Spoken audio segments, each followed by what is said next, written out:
Chapter 31. It was a surprise to Colin how much he enjoyed flying. He'd always thought of himself as a bookish type, forced by life circumstances to go out and have physical adventures. But the thrill of it was incredible, something he would clearly have to ask his new family to treat him to regularly. This was particularly important now, because Phanerexa was very obviously trying to be as difficult as possible, and he wasn't about to ruin it by telling her she was only making it more fun.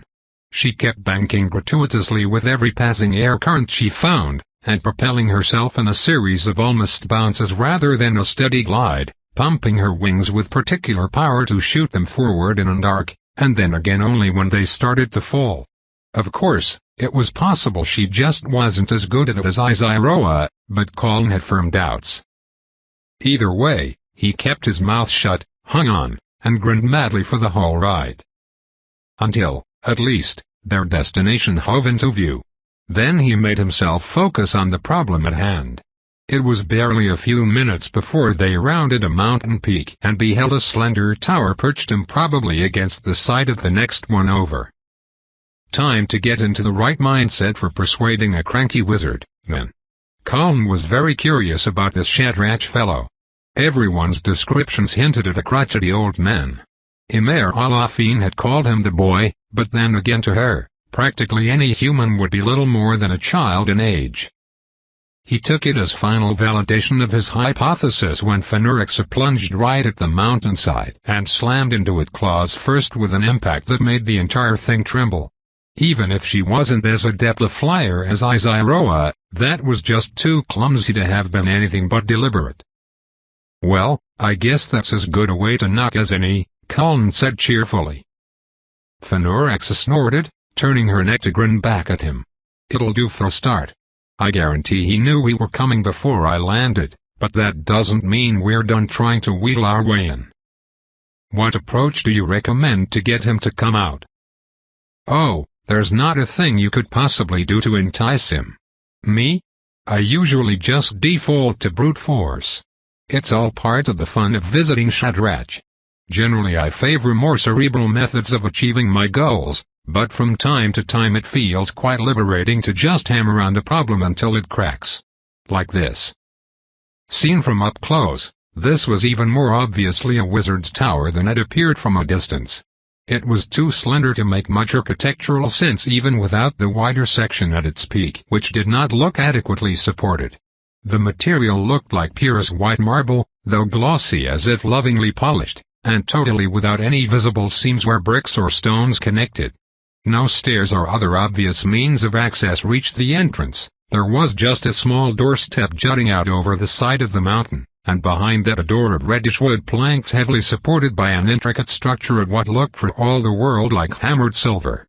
Colin would have hesitated even to knock on that door. It felt as if his fingerprints would tarnish it. Phanerexa just folded her huge claw into a fist and pounded it repeatedly. In fact, this wasn't knocking according to any convention Colin knew. She just kept hitting it, over and over, hard enough to make the entire thing rattle in its frame. Unceasingly, for what stretched into over a minute on end, until finally the occupant had enough. The door burst open hard enough to bound off the wall. "Damn your leathery hide, Phanerexa, what do you want?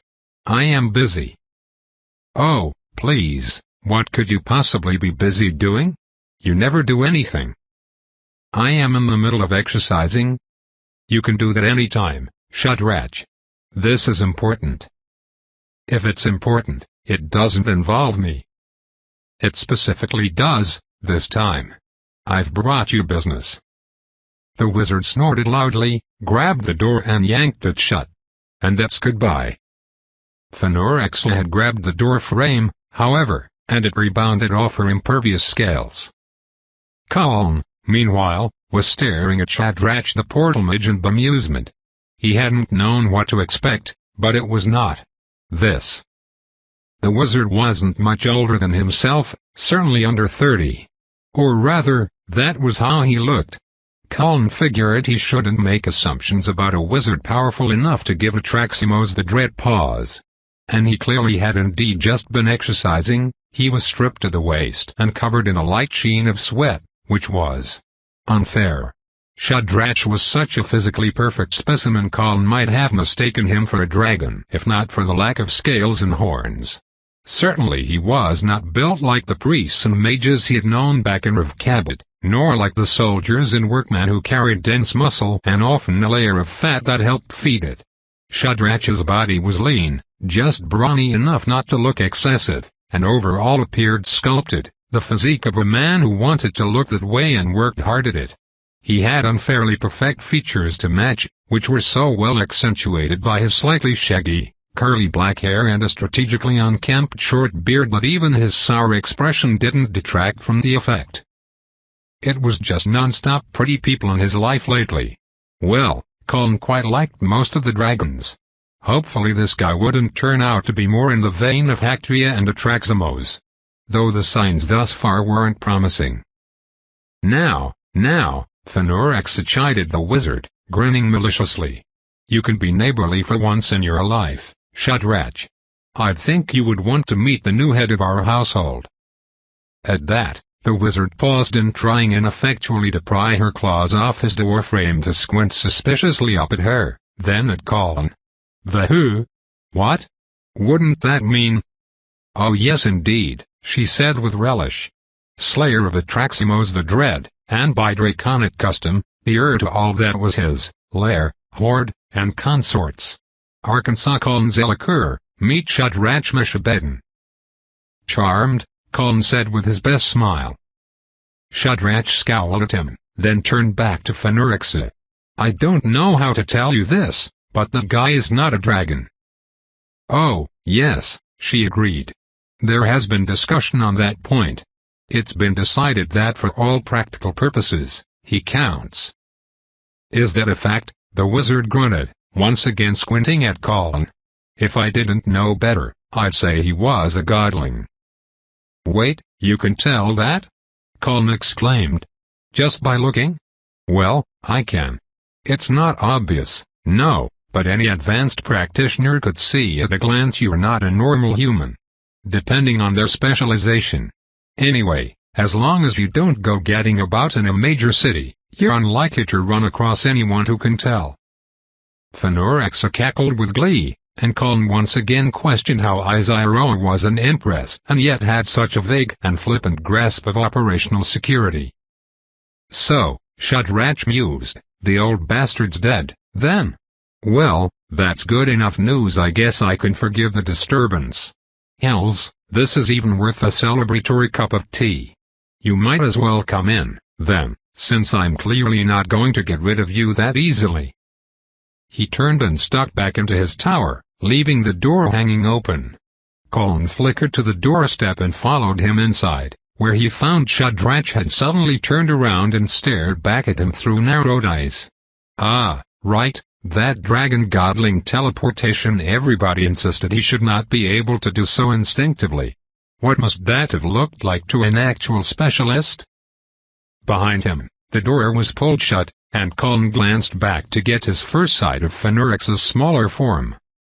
After Tevathyris and Vedaralshi, this was oddly familiar. She was a dead ringer for Imaralafine, except younger and slimmer.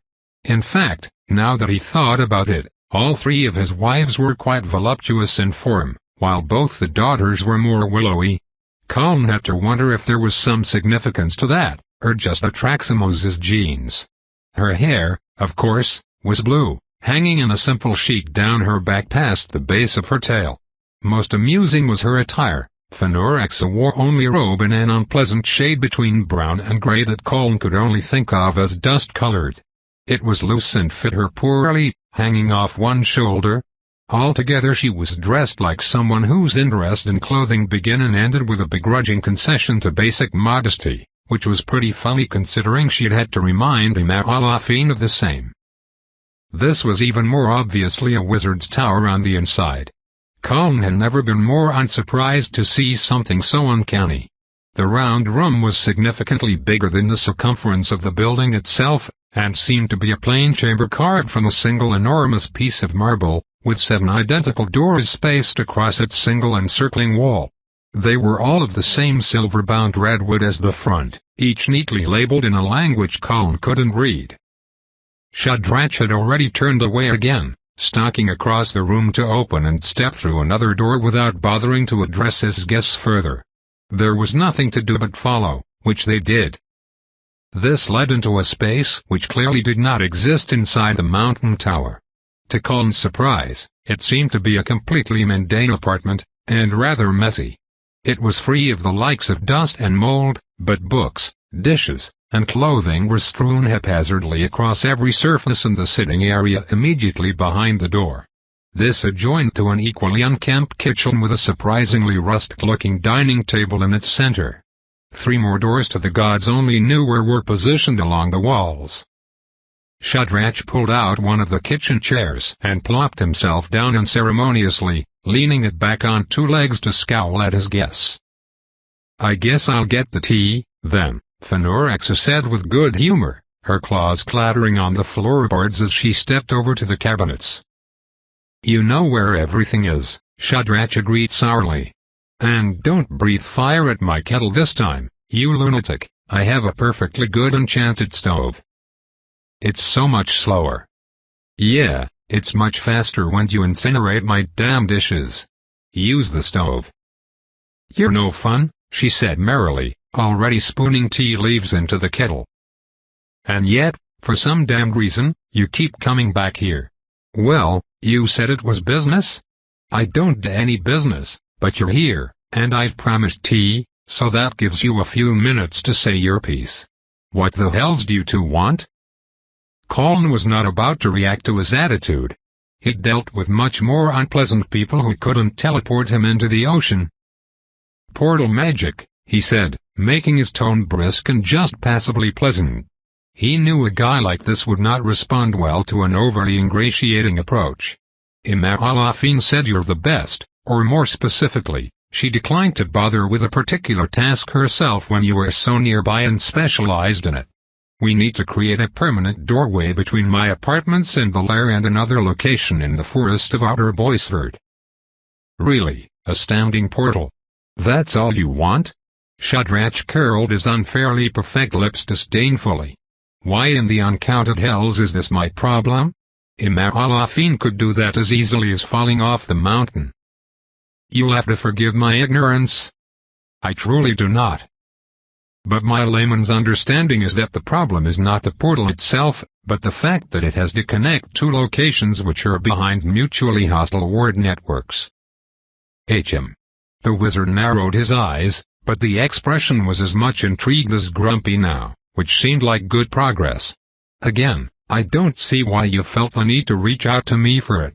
If anything, Imalafine would be a better choice to manage that. I am not a specialist in passive defenses, and frankly I don't fancy tankling with a network that was presumably laid down by Atraximos. He was, a defensive specialist." "Oh, both ward networks will be under Colin's active control," Fenorexa said cheerfully from behind him, where she was laying out mismatched crockery while the kettle simmered. "You're going to have to explain that further," Shadrach stated. "His divine aspect appears to be dragon-related. Among other things, he is able to seize complete control of any magic done by a dragon, and then exercise that control without even understanding how the magic works." "That might be the most horrific thing I've ever heard of," Shadrach said flatly. "A bumbling know-nothing layperson, controlling intricate and powerful magics by instinct?" "Now you're just being dramatic," Colin countered with a smile. "Your whole specialty involves going where no one else can. I'm positive you've seen much worse." "Well, I suppose I have to grant you that one," the wizard agreed with a faint smile, which was something to see, all right. Somehow, the lingering snide antipathy that seemed permanently etched into his face made that smile more breathtaking, not less. "Fine, then, but my point stands. If you can do that, Imalafine is still—" "Oh, wait. I think I see. She'd be the thing Atraximos was most worried about suborning his magical defenses. That ward network must be keyed largely to resist intrusion by her in particular. And you, inept ignoramus that you are, probably wouldn't be able to control it precisely enough to keep it from going after her long enough for her to make an active alteration. That is her opinion, anyway, Colin said agreeably. Well, it's an interesting problem, all right, the wizard mused, gently rocking his chair. Could be an entertaining challenge. I do enjoy a bit of technical work. Still, not enough to spend hours or days away from my own research, much less under the prying noses of however many of those dragons are still alive. This one is enough of a pain in my arse and I only have to deal with her on a weekly basis. I don't know what would be worse, the ancient and masterful ones or the damned drakes. That green nitwit has the mental wherewithal of the wrong half of a squirrel. I looked forward to sharing that insight with her, Phenorexa cackled. So, thanks for stopping by, Shadrach said curtly, but good luck with your little problem. You don't have anything I want badly enough to go to that much effort. Do I have to spell it out? Colin replied sweetly, leaning forward to rest his arms on the table and smiling. Really, I took you for a much smarter man than that. I have the hoard of Atraximos. He could see the realization catching up in Shadrach's eyes, followed by annoyance at having to be reminded. The mage squinted at him for a moment, then snorted and let his chair tip back forward, sitting upright. All right, then. You have my conditional attention. But don't get your hopes up too high. That old windbag's taste round to the tacky and useless, and I have very few needs that I can't easily meet without help. The last time I bothered to go out of my way to obtain an enchanted artifact for my collection, some damned trading company who saw nothing but tawdry coin in it sniped my spectacles right out from under me at the auction. I'm in a pretty sour mood about enchanted sundries these days. Yes, in contrast to your usual mood, Phenorexa said sweetly. There was no way. What were even the odds? Colin reached into his bag of holding and set the pair of golden eyeglasses on the table. I don't suppose you mean these? Shadrach's stare fixed on them, his eyes widening incredulously. Now how in the enumerated hells, where did you? Easy, Colin said, raising his hands peaceably. I'm not the one who undercut you at auction. I bought those from the trading company that apparently did, at what I'm sure was an enormous markup, if that makes you feel better. Why in the unknown names of the forgotten gods would it? Well, let's look on the bright side. Now we have something to really discuss. The wizard snorted, folding his arms again. Sorry, but if you actually want to tempt me, you'll need to produce something useful. Something I can't get more easily myself. Those are just a curiosity. Collecting enchantments is a hobby, not something I pour a lot of energy into. Enchantments? I'm not familiar with the term. Not being a portal mage, you probably wouldn't be. An enchantment is an enchantment from another universe, one created using a system of magic which doesn't exist on this plane of reality, and therefore doesn't function here. And those aren't even the rare kind. Hey, Phenorexa, look at these glasses. Can you hazard a guess at what the enchantment does? No, I can't, she said indulgently, since no one can, that being the entire point of enchantments. Right, but you can see they're magical. The dragon glanced disinterestedly over at them. Sure, anyone could see that. And there you go, Shadrach said, outwardly smug now. That means it's not actually an artifact from another reality, but an imitation of one created in this universe, probably by one of the trickster gods. As I recall, those were known to be the work of the jungler, undoubtedly as a joke. I've gotta say, I don't get it, Colin admitted. Well, I won't blame you for that, the wizard said with the kind of grin that could make an unprepared victim's breath pause. Nobody gets his jokes anymore. The jungler's been around since at least before Valerald. Can you imagine being a god with a humor-oriented aspect for that long? He's heard every punchline a literal million times. Nobody's more gratuitously weird than a bored, jaded humorist. Colin was increasingly getting the measure of this man. Shadrach might actually dislike people in company, but more than that, he wanted to be seen as someone who did. Colin knew the type, had dealt with more than a few of them over the years. It was familiar enough ground for him to find his feet, and know how to guide this conversation along.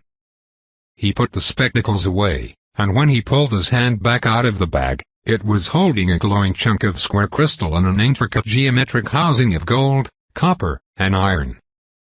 If you're more interested in practical applications, then, this is a magical power source that is a trivial knick-knack, Shadrach said in an ostentatiously bored tone, once again leaning back in his chair.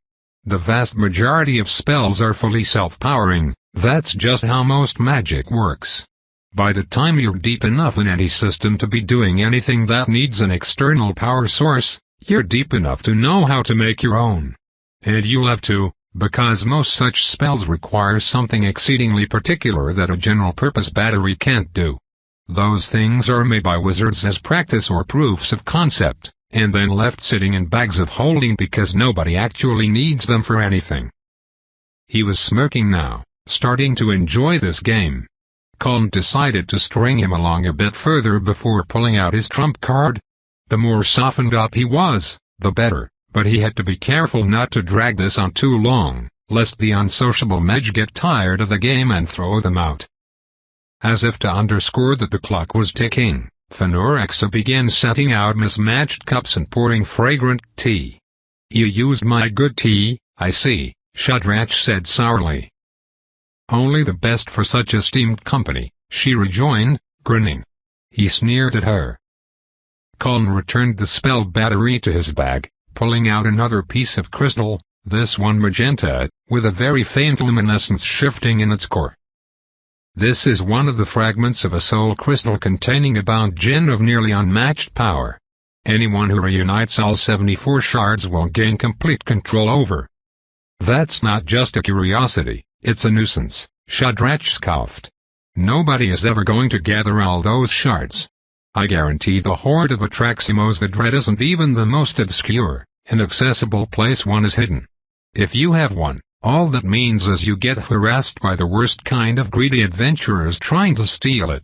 And nobody who has a stake in the status quo wants some random jackass faffing around with all the powers of a legendary djinn. Anytime somebody puts together more than a handful of them, some god descends on them and scatters them back to the most secure hidey holes they can find. I'll thank you to take the damn thing out of my house." He sipped his tea, smirking at Colin. Knowing, fully self-confident and smug. Phenorexa was also watching him now, with the amused little smile of someone enjoying an entertaining show in which she had no personal stake. Colin judged this was the moment to strike. Hopefully what he had selected as a trump card actually was. He had no deep insight into the wants and needs of a portal mage, much less this man in particular, but while browsing through the hoard, one item had jumped out at him, resonating with him Alafine's descriptions of portal magic. He put away the djinn shard and had a sip of his own tea, which really was excellent, a floral blend entirely unfamiliar to him. Only then did he reach back into the bag of holding. It was always funny to see something as long as a staff come out of a bag small enough to hang at his belt, but he doubted the sight was anything unfamiliar to the likes of Shadrach. The staff itself, however, immediately seized the man's attention. The smile vanished from his face and he sat upright hard enough that his chair thumped loudly to the floor. Phenorexa raised an eyebrow, smirking. Colin carefully laid the staff horizontally in front of him across the table. It was a study of contrasting styles, carved seemingly all of one length of wood, but in a way that made it look like the work of two incompatible design philosophies. The main shaft was rigidly straight and octagonally faceted, but it was carved with what looked like growths of vine irregularly along its length. The root-like embellishments were plain, varnished wood, but the straight lengths had been lacquered black and engraved with intricate patterns of geometric lines that glowed a faint blue. Its head, grasped in a cage of carved wood shaped like actual leaves and flowers, was a perfectly spherical chunk of crystal on which endless fractal patterns slowly shifted. "Being a portal mage," Colin said pleasantly, "I assume you'll have heard of Archmage Radmeister. And, I'm given to understand, of his personal staff. I gather it's rather famous in very specific circles." I'm curious how Atraximos came to own it, since he didn't kill Radmeister himself. If he had, that fact would have been recorded in his notes. That's exactly the kind of thing he couldn't resist boasting about, even in places where he expected no one else to see it. Apparently, what it does. Don't presume to lecture me about this, Shadrach said ungraciously, his eyes still fixed on the staff.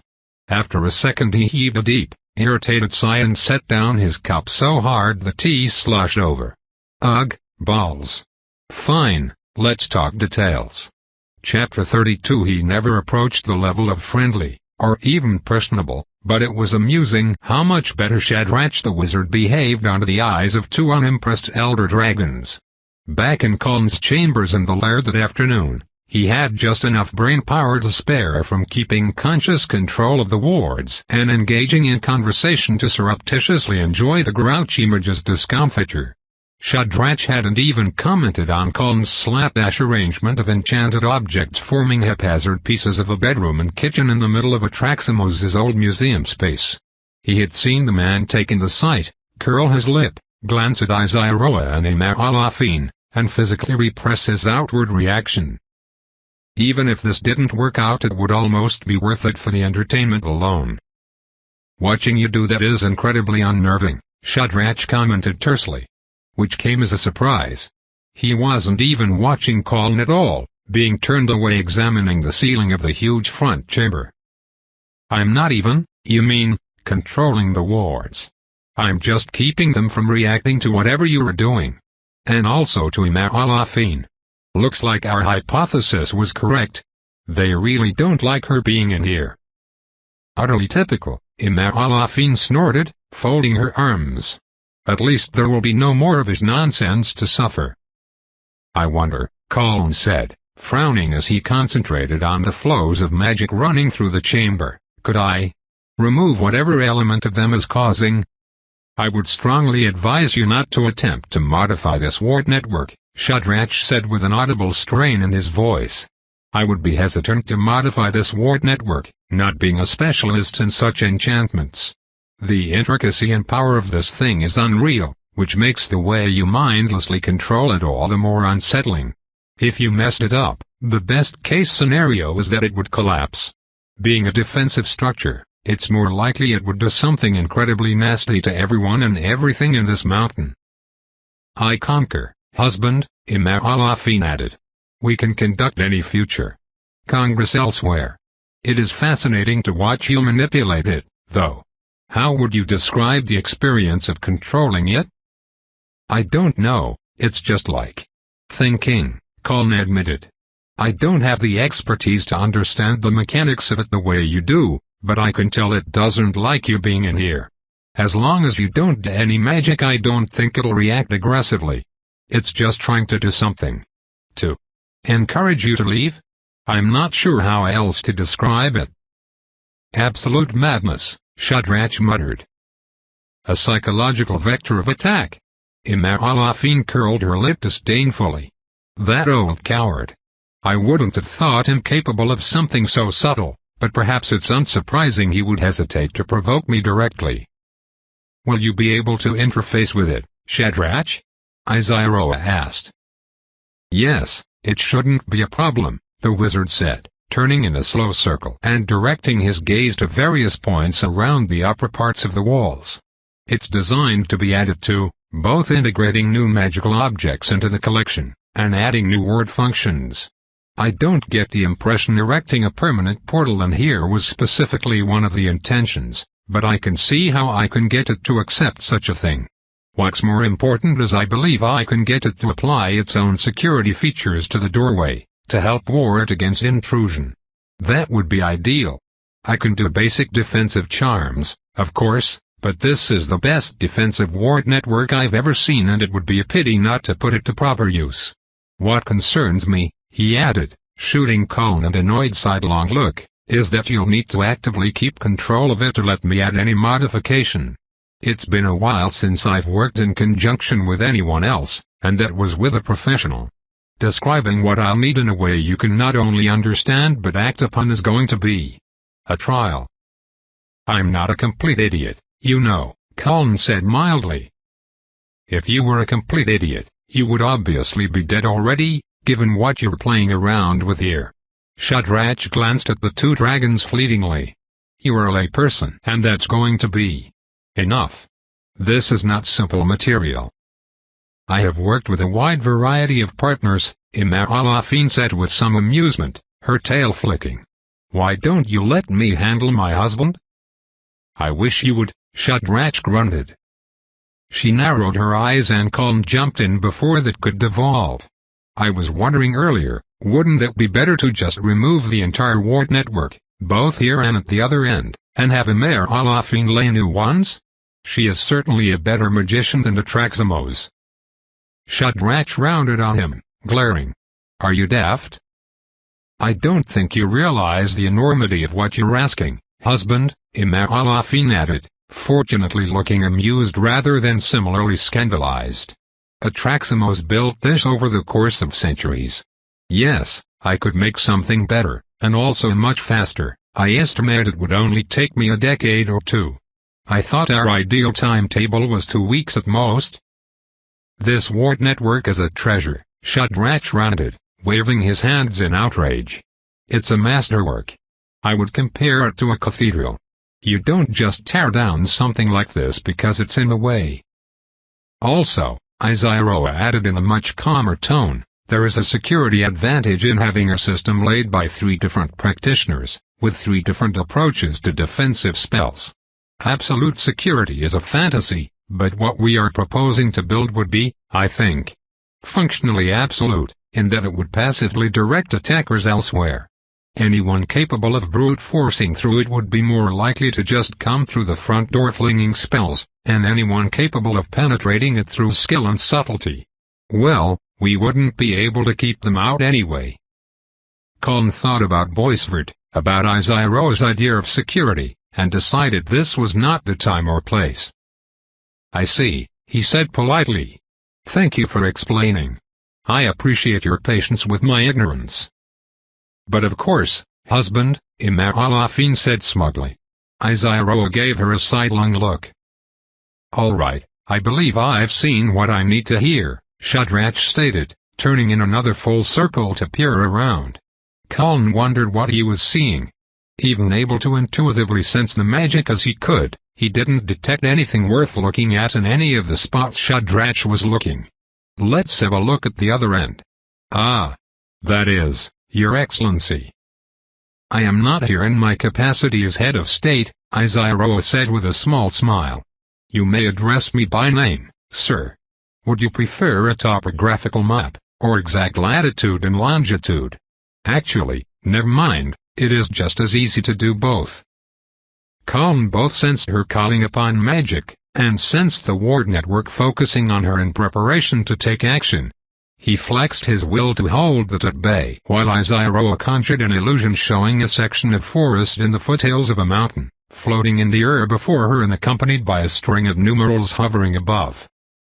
Ah, perfect, that's excellent, Shadrach said, showing the first open satisfaction Colin had ever seen on him, and that smile remained just as dangerous as he remembered. If I must work with others, I do appreciate it being with someone so detail-oriented. Off we go, then.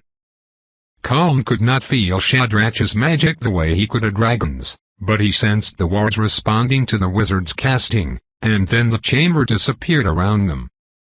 The 4 were now standing in a patch of forest that looked very like the area where he and Izaroa had landed in Boisvert, save for the presence of an unremarkable thatch-roofed cottage on one side of the clearing and a semi-overgrown wagon trail leading to it out of the trees.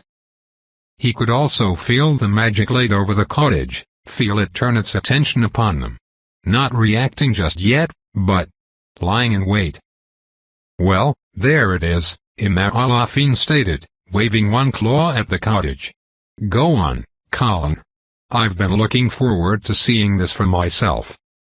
I shall endeavor not to disappoint, he replied, giving her a roguish wink. She blinked, seemingly confused by the gesture. He turned back to the cottage, focusing. The thing itself was just so much mundane matter, but he could sense the magic laid upon it, magic crafted by a dragon. It suffused every part of the cottage itself, radiating outward to less thoroughly encompass its immediate vicinity, with further tendrils gently questing into the distance in all directions to monitor its surroundings. Much smaller than the ward network on the Traximos's lair, of course, and far less complex. He wondered how much time and effort Isaiah had spent setting this up. Colin glanced at her, receiving a warm smile and an encouraging nod. It was as simple as thinking. He exerted his will, felt the magic, and claimed it. Just like that, he had complete control, complete awareness. All of it responded to his command alone, feeding him the information it was gathering about its surroundings. Lots of birds, squirrels, moles. A truly inconceivable number of insects. Colin quickly drew his attention back from that flood of information. Nothing noteworthy was nearby, save 2 dragons, a wizard, and a godling. "That is truly one of the more terrifying things I have ever witnessed," Shadrach muttered, grimacing and rubbing his hands on the front of his robes. "That's going to haunt my nightmares for a while." "Yes, rather intriguing, isn't it?" Imar added, giving Colin a far friendlier look, albeit one that seemed to gauge him more as an interesting specimen than a loved one. "Well, she was a work in progress. I've seen similar things, of course, but when it comes to godlings and other rare phenomena, each experience is something unique. Truly, it's these outliers at the edges of the knowable that make the study of magic so endlessly fascinating." "Right, sure," the wizard grunted. "I'm going to take a look inside. Zelakur, kindly tell it not to eat me." "Well, obviously," Colin said cheerfully. "You haven't done your job yet." Shadrach made no response, just stalking up to the cottage door. It was locked. With a little flick of his will, Colin unlocked it, allowing him to step inside, Imar close on his heels. "No one mentioned just how pretty he is," Isaiah commented at his side. "I begin to see why Fenorexa, houseplant though she is, was so interested in befriending that one." Shadrach certainly cleaned up nicely.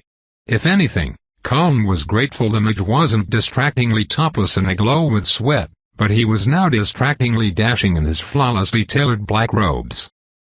"I considered that," he said aloud. "Watching them interact, though, I think Fenorexa just enjoys being able to needle someone who won't retaliate the way her siblings do. Then again, she does strike me as exactly the kind of person who has no idea how to flirt even if she wanted to." Isaiah gave him a thoughtful look, one corner of her lips twitching in a faint smile. "Oh," Colin said innocently, "was I supposed to be jealous? 1,000 apologies, my love.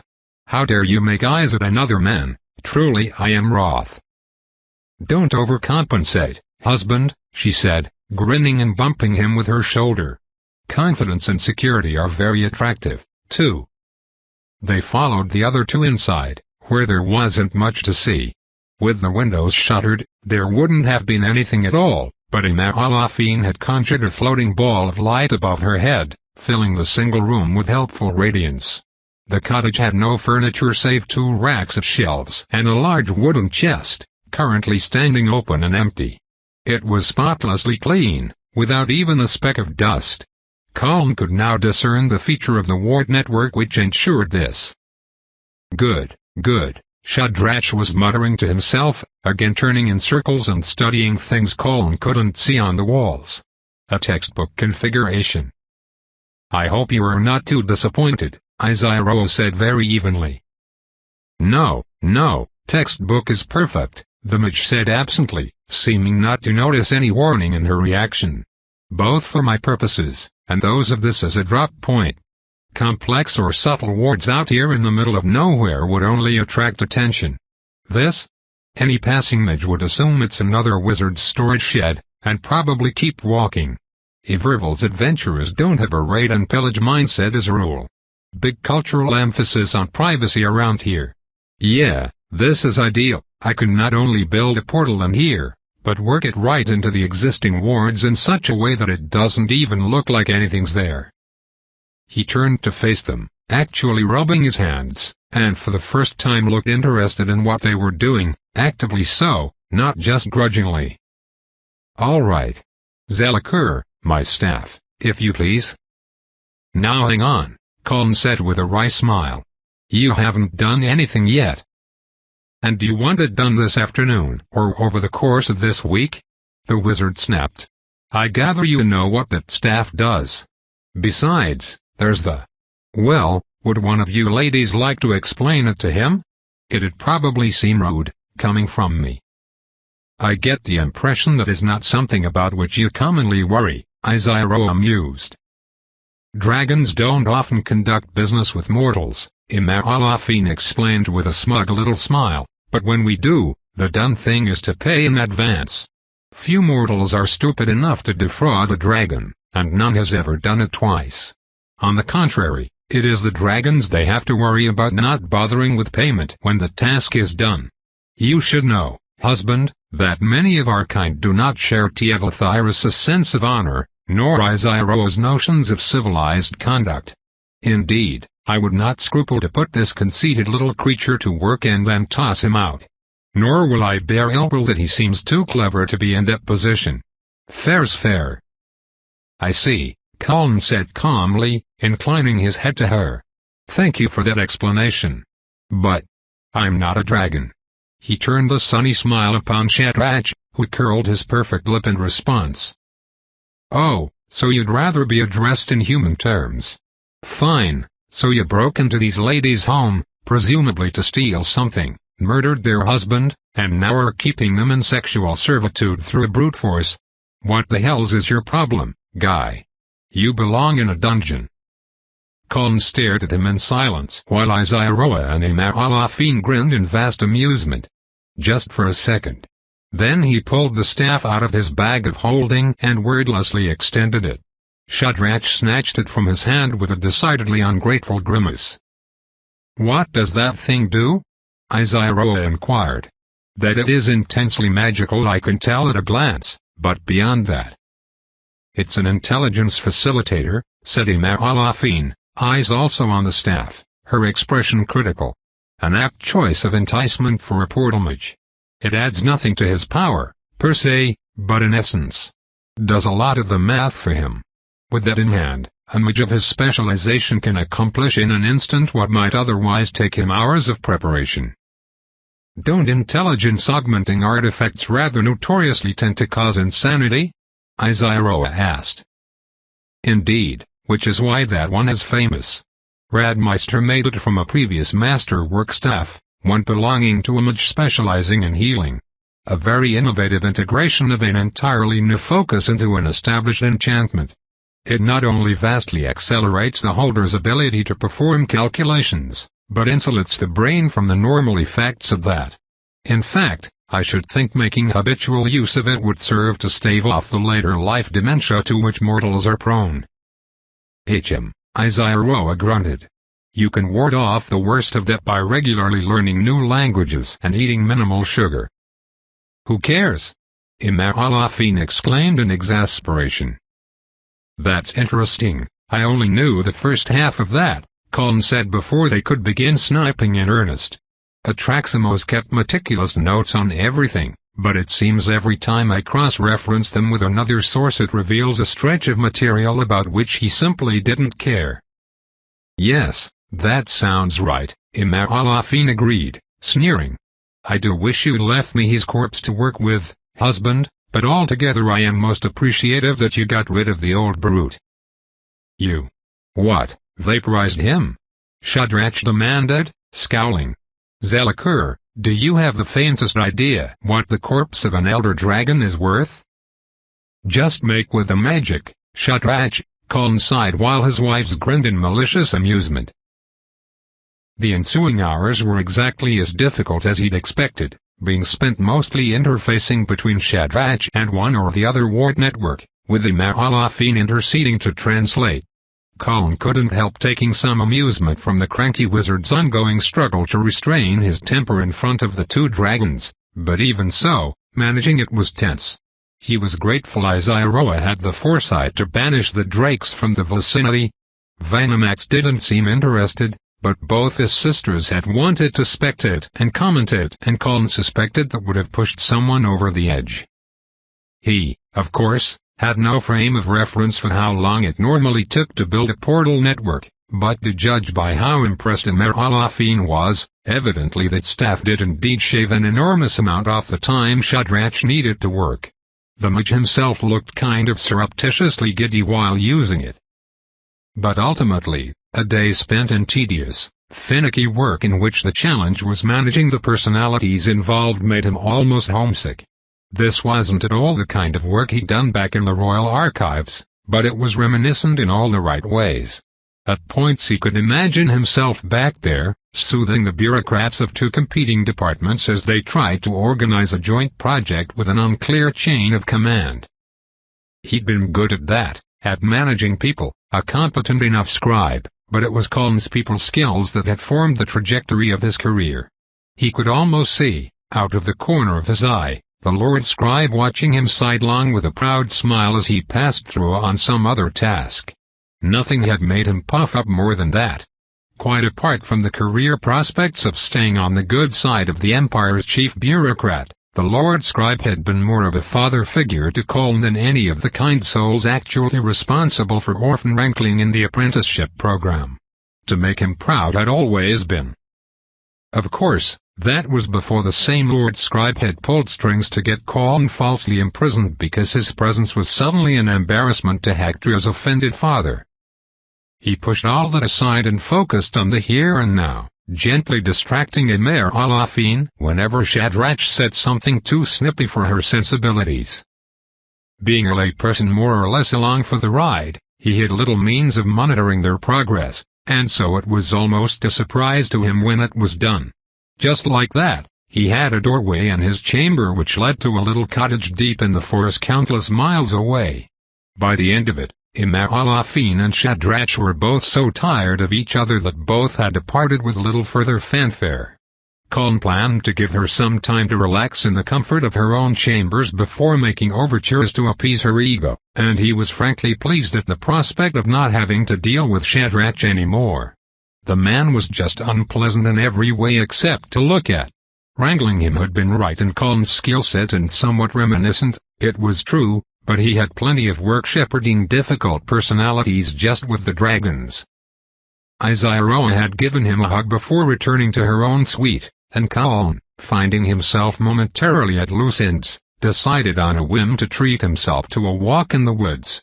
It was nice having that option, now. Well, not really a walk. He was reluctant to get too far, as neither his normally acquired skills nor his godling powers gave him anything in the way of forest navigation. Wary of getting himself lost, he didn't even leave the clearing in front of the cottage. Even that was quite pleasant, however. There hadn't been any forests back home, and it was just nice in a way that was hard for him to put into words. The coolness, the sounds of animals and of wind through leaves, the interplay of deep green shadows beneath the boughs and the shifting patterns of sunbeams that penetrated them. All of it felt soothing to the soul. Forests were extremely pleasant. His cottage was positioned relative to the mountain such that the dawn would reach it quite late, but he had ample time to enjoy the sunset. Not that he could see it directly, thanks to the towering trees all around, but Colin stood out in front of the cottage, enjoying the air and the lengthening shadows across the clearing as the light shifted from orange to red and the first hint of twilight crept ephemerally into the corners of the world. It's not her fault, you know. Colin stifled a sigh, then slowly turned back around to face the cottage. The spiky shadows of trees lengthened toward it in the reddening light, framing his own long shadow aimed right at the door. It waved cheerfully at him. Well, actually, let me rephrase that, said the entity.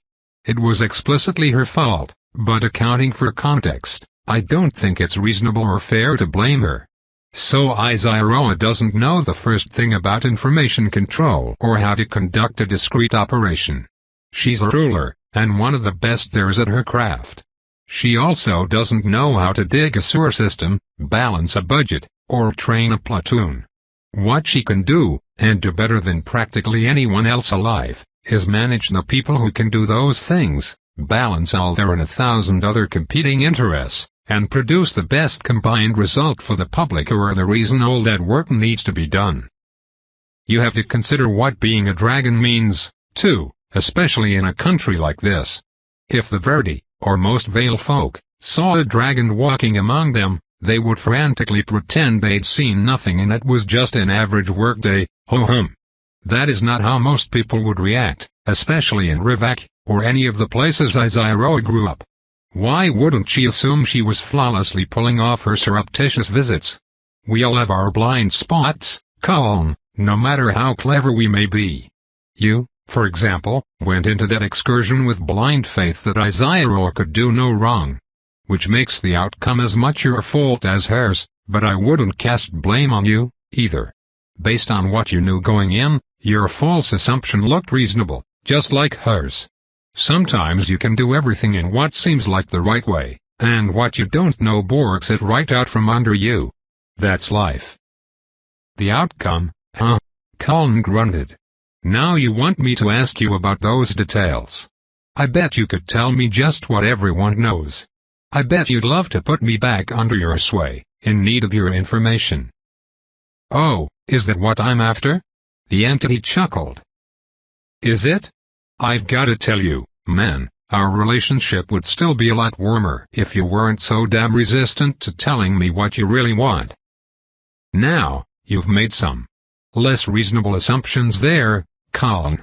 I do enjoy explaining things, as you well know, but when have I ever needed to wait for prompting to do it? The shadow shrugged. It had shrunk now to more normal proportions, out of sync with the lengthening shadows cast by the setting sun filtering through the trees. Are you ready to spill the beans? I'm all ears. Why have you done all this? What are you after? What does it gain you? I've told you as much as I can afford to, the entity said gently. There's not much I can do about how much of it you choose to believe. Well, when you change your mind about that, you'll know where I am. Otherwise, if you're going to keep hanging around, I'm going to have to look into ways to keep you from hanging around. I have resources now that I suspect would prove more effective than even you expect. The shadow actually thrust its arms over its head as if cheering. Now that is such a good idea, I'm almost afraid to encourage you to go for it, since you've apparently gotten it into your head that everything I say is trying to deceive you into error. Yes, Colin, leverage those resources. Your dragons, hells, Imaralafine alone is capable of throwing up walls that'd keep my spooky ass good and barred from your vicinity. So tell her. Tell her all about me, and you, and what brought you here. Tell them all, Colin, and then follow their advice. Is it Rivkabit? He mused, frowning at the shadow. Do you want me to take revenge on the Lord Scribe and Hactria and whoever else because you want to destabilize the Regency? Rivkabit is exactly like everywhere else in all the ways that matter, full of people like you, who have been done wrong from on high and left without recourse. If you destroy your enemies, more just like them will smoothly step into their place, but the replacements will think carefully before they try any more cute little tricks such as were played on you. I didn't pick you because I have the slightest interest in your surroundings, Colin. I picked you out of all the countless prospects because I thought you would be able to go the distance and finish the job. You were so close. I think I have arrived, Colin said slowly. I am doing this, now. I can't say I'm happy that Hactria and the Lord Scribe got away with it, but looking at it from all the way out here, I don't know, doing anything to them doesn't seem like as good a use of my time as getting to know my new family. I'm starting to feel like these dragons need me as much as I need them. As a group, they're a mess. Imagine what someone with some actual social skills could do for them. Maybe turn them from a loose alliance into an actual, proper family. How is that not a much better way to spend my energies than retaliating against vile people I'm better off leaving in my past? Well, you're not giving that family of yours as much credit as you would need to pull off what you're describing, the entity said. Its tone was even, but Colin could detect the subtle edge of irritation and tension beneath it. Not if you insist on deceiving them about your own origins. It's none of their business. "Oh, don't make me laugh," it scoffed. "If what you want is for them to care about you, to develop a genuine intimacy, then your traumas are very much their business. And that's just speaking generally, about the group as a whole. Do you think Isaiah wouldn't want to know that scheming politicians in her court are consigning promising young scribes to the dungeon for the crime of being socially inconvenient?" It wasn't a common experience for Colin, but he found himself without a ready retort. "Do the right thing, Colin," the entity said, more gently, but still insistently. "You have to take action yourself. That's the thing about what's right, it's not going to get done unless somebody steps up to do it. And that never comes to pass unless everyone assumes they're the only one who can. In your case, you literally are." The shadow shifted on the ground before him, in a subtle motion that looked almost as if it had heaved a sigh. "I have faith in you, my boy. We'll talk again later." And then it was gone. His shadow quivered, then snapped back into place, extending before him so that it crept up the door of the cottage, as if marking his way home. Chapter 33. The day started with a good breakfast, or in Colin's case, an adequate one. He managed unburned scrambled eggs this time. Really it was just a matter of using the right amount of oil, much less than he would have assumed, and taking them off the heat at the right time. They still came out a bit singed, but that was fine. The cook from the apprentice wing at the archives had always burnt everything, and Colin to this day liked a bit of char on his food. They were bland, though. His package of supplies from the Silver Hound contained a decent selection of spices, and he had no idea what to do with any of them. In the end, he had his eggs with a sprinkle of salt. And some bread, which was quite novel. Unlike the flatbread to which he was accustomed, the Verdi kind was incredibly fluffy, within a dark, crispy crust. Actually he quite liked it. It was also bland, though. Sitting in his hoard chamber, chewing his eggs and bread, Colin thought about the Phantom Legion. They were specialized in, apparently, everything that needed done, right? And even a normal army would have cooks attached. Surely he could get some ghosts in here to make his meals. Colin thought about spectral, bony fingers handling his food. About the grotesque shadows of mummified flesh that flickered across them. It was fine, probably. He knew why it was important to avoid corpses, and these weren't really corpses, right? They were phantasms, unearthly beings able to selectively interact with the physical world. No decomposition, no disease-causing microorganisms. He thought about ephemeral bones and translucent scraps of rotting flesh. Safely handling his food. Bland was fine. He could live with bland. After his recent excursions, Colin had some time to make up, some attention he owed to other members of his harem, after Isaiah had monopolized him for a few days. With their urgent business now settled, it was time to buckle down and do what he did best, make people happy. His personal journals. Imalafine had laid out her gift, only the first of the two he'd bought for her. Colin judged it wise to paste these out, across one of the numerous seemingly random tables in her chamber, and was now clutching the first volume, leafing through it with astonishing delicacy considering her claws. She had been in her larger form upon his entry but had adapted this one to handle the ancient journals. Her avid expression he could only describe as satiated avarice. Colin honestly wasn't sure whether she actually planned to read the Archmage's journals, or just delighted in owning them. Not that he was about to ask. Hers was the first dragon's chamber he had seen which suited his mental image of the word hoard, and was a stark contrast to her magnificently orderly library next door. The wealth on display in here was, of course, astonishing, and the artifacts ran to the obviously magical, many of them floating, glowing, or moving about unaided, but it was mostly just heaped at random. There were no actual piles of coins and jewels, but there were quite a lot of less than orderly stacks of chests, several of which were themselves so opulent in design he couldn't imagine them containing anything but even more luxuriant treasures. "This is splendid, Colin," she praised, carefully setting down the leather volume next to its siblings and turning a wide, genuine smile upon him, the first from her he had yet seen. It was enough to set his heart fluttering. And to think, you found time to obtain this for me while entertaining her?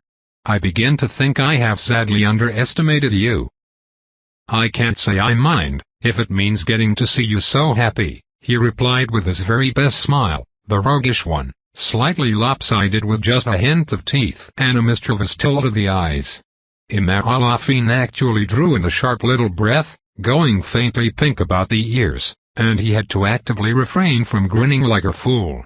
Ah, he's almost forgotten what fun she was, how adorably vulnerable to flirtation.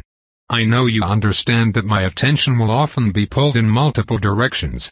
I can't always give you my undivided focus. Colin stepped forward and reached out to take one of her clawed hands in his. Keeping his gaze locked on hers, he raised it to press a gentle kiss to her scaly palm.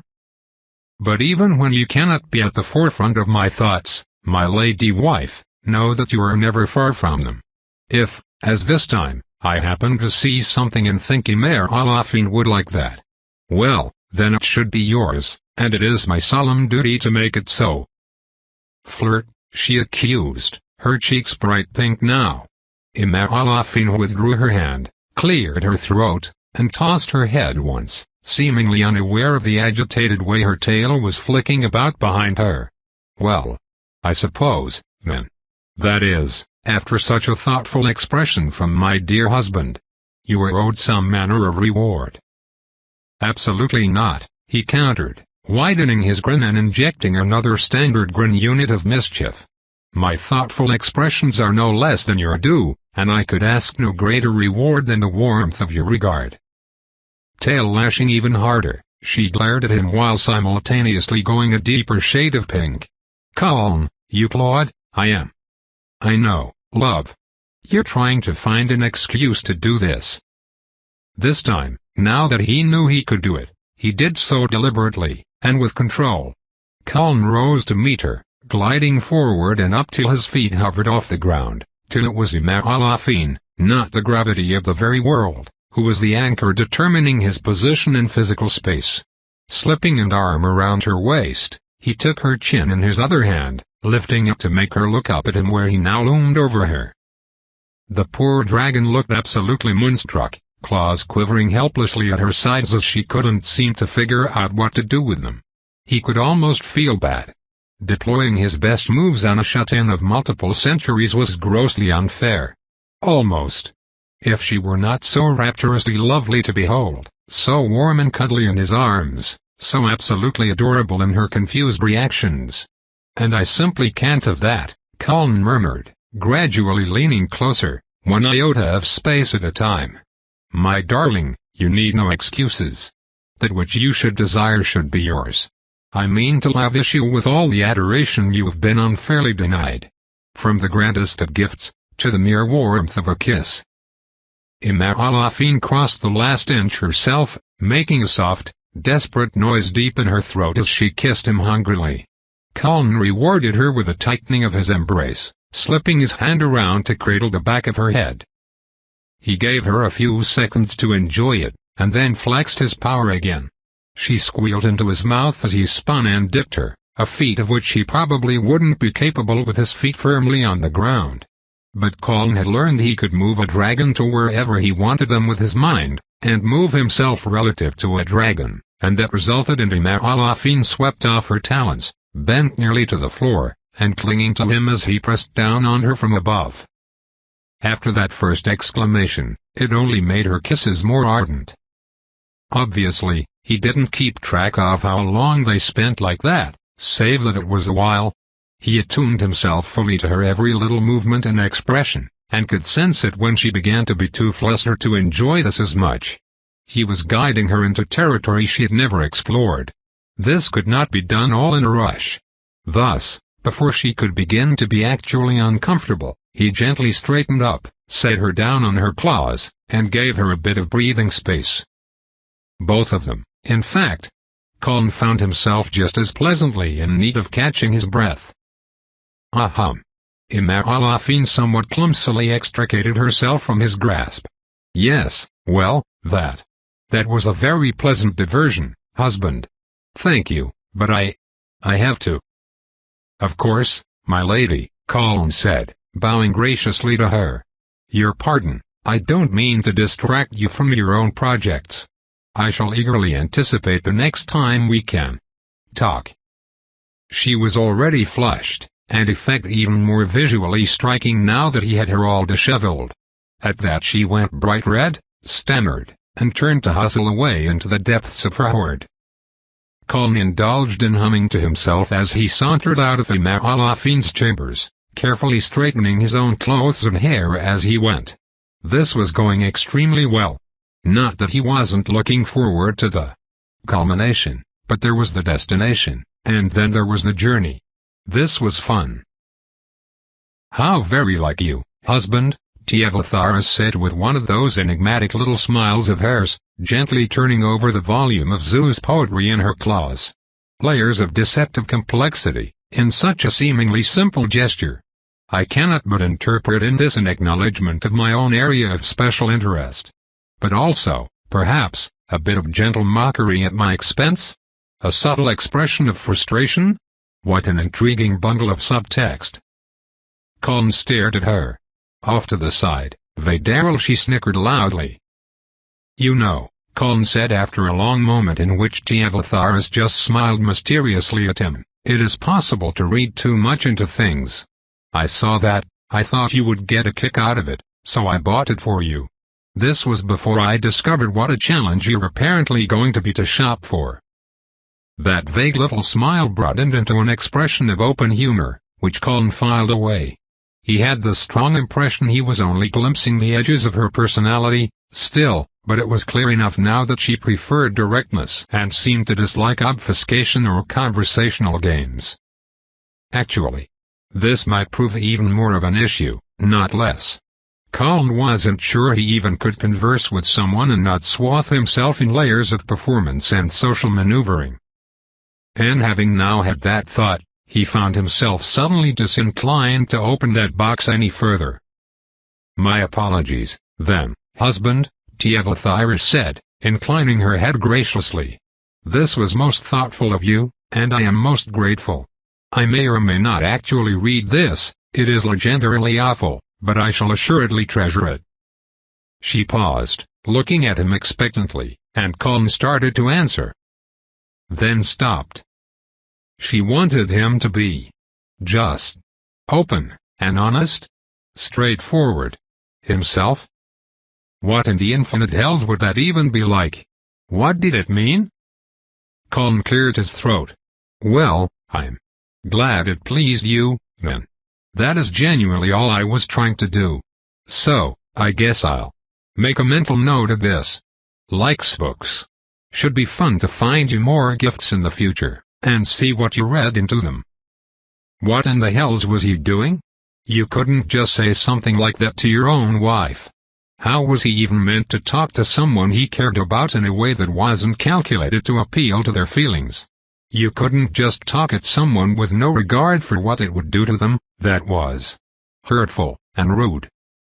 And just to make this even more confounding, she smiled further, broadly and warmly. "I am glad to see you settling in, husband. You seem notably more relaxed. It is gratifying." "I am not sure if relaxed is the word I would choose," Colin said warily, "but I do feel like I'm getting a bit of a rhythm here." Come on, this couldn't be what it took to get into Tiavatharis's good graces. Both because that was absurd and went against everything he understood about relationships, and because if this was what it took, he was good and boned. "That as well. As you are here, let us resume what we had begun to explore before your errand. I have, as I promised, been giving thought to how best to approach physical training for you, and I have a thought I would like us to investigate."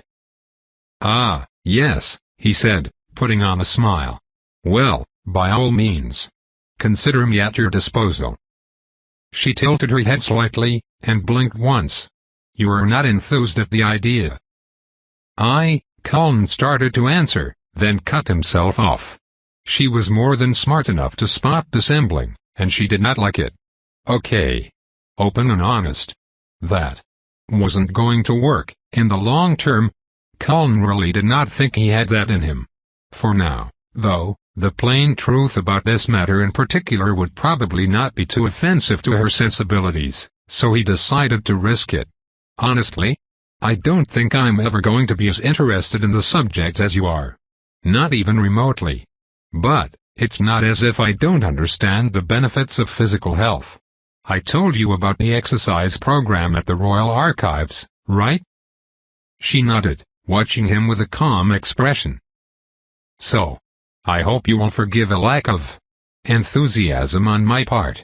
I'm not merely indulging you, T33. I do see how this matters, and you are surely a better coach than I could dream of having. I thank you for that honest answer, husband. Indeed, she rewarded him with as warm and kind a smile as he had ever seen from her.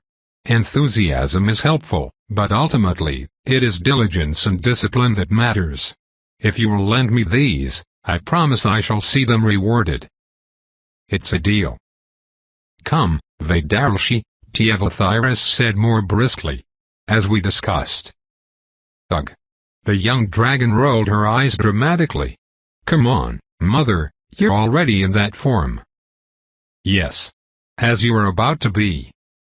She snorted, but shifted, landing on the padded surface in the center of the horrid room in her smaller form. Colin's first instinctive thought at entering to find Vedaralshi present had been disappointment that it meant his conversation with T33 would not go in the same way as the one he had just shared with him at Halafin, but he had immediately chided himself for that. It wasn't as if that was really on the table, anyway. They were a while away from that point.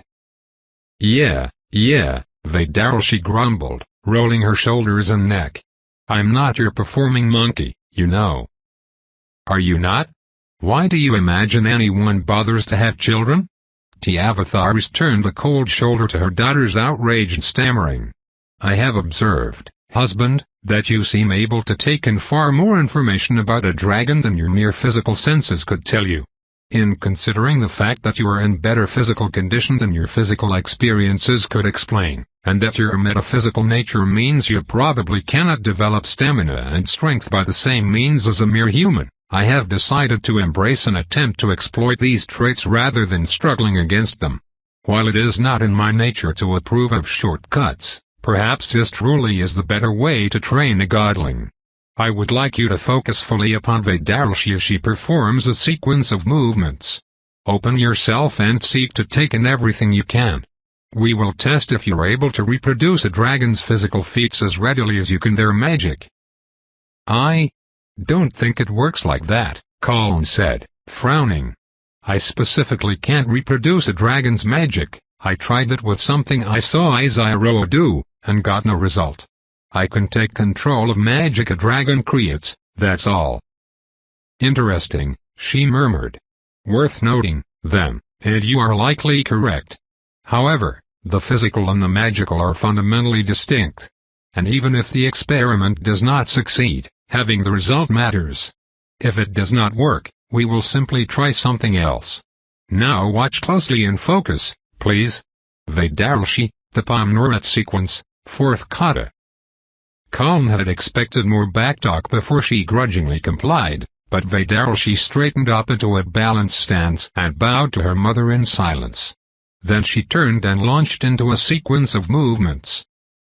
She was such a squirrely character that Colin was taken aback for a moment at how graceful and precise it was. The young dragon smoothly executed a series of kicks, performed with her arms raised in a guarding position over her upper body. The kata incorporated arm movements, but they seemed to be blocks rather than offensive strikes. Her expression was focused and uncharacteristically calm the entire time. He tried to concentrate similarly, in the interests of T33's experiment. He could feel her movements, her mental state, also more intent and serene than he was accustomed to from Vedaralshi, getting a sense of what her body was doing that went beyond merely what his eyes could tell him. Well? T33 asked when her daughter had come to a stop and bowed again. I got something, Colin said, frowning in concentration. I don't think it's something I can steal, though. I mean, my sense of what was happening was greater than would be normal, but that's not the same as I don't think this is the shortcut you are looking for. If you were able to absorb the physicality of a sequence from more than merely the angle of your eyes, that is indeed a shortcut, husband. Even if you can only learn things in the traditional way, that will be a great help. Still, let us try to rule it out firmly before we abandon the idea. I'd like you to try to reproduce what you just saw, from memory. The memory of your deeper sense of it. Try to reflect the sensation of her movements through your own body. I don't. I suspect that the greater handicap here will be your unfamiliarity with using your body in this manner, husband. You are likely right, in that you cannot simply steal a dragon's fighting technique the way you can their magic, but it is possible that you are wrong, and simply do not have the physical expertise of your own to properly leverage what may be a latent ability. Very well, that makes sense, he agreed, stepping up onto the pad as Vedaralshi backed away to make room. Though, just for the record, I also don't think I can kick that high. Also possible, Tiavatharas said with a smile, while Vedaralshi leered at him. But also a point about which you might be wrong. It is a certainty that your body now has greater capabilities than you are accustomed to, and I am certain you have not explored them fully. This is merely an experiment, husband. It is not possible for you to fail. Focus, recall, and attempt to execute, and one way or another, we shall learn something. He nodded to her, then closed his eyes, thinking back. Trying to bring to mind what it had felt like to absorb Vedaralshi's combat dance, not merely to see it. Kaln positioned his feet, raised his arms, gathered his breath, and kicked. Wow, Vedaralshi drawled 30 seconds later. That was absolutely pathetic. She specifically said it wasn't possible to fail. He retorted. And yet, you pulled it off. Good job, Pants, you continually impress me. Oh, get off me. That was my first try. Yeah, fair, I guess I gotta take that into consideration. She deliberately broadened her smirk into an insane grin. For a first-timer, that was merely sad. Anyone would think you'd been raised in a library or something. Shut up, daughter, Tiavatharas said with a sigh. Very well, husband, I thank you for indulging me in that. We have, indeed, learned something. Now, I have another idea. Ah, okay, he said, also sighing. Good.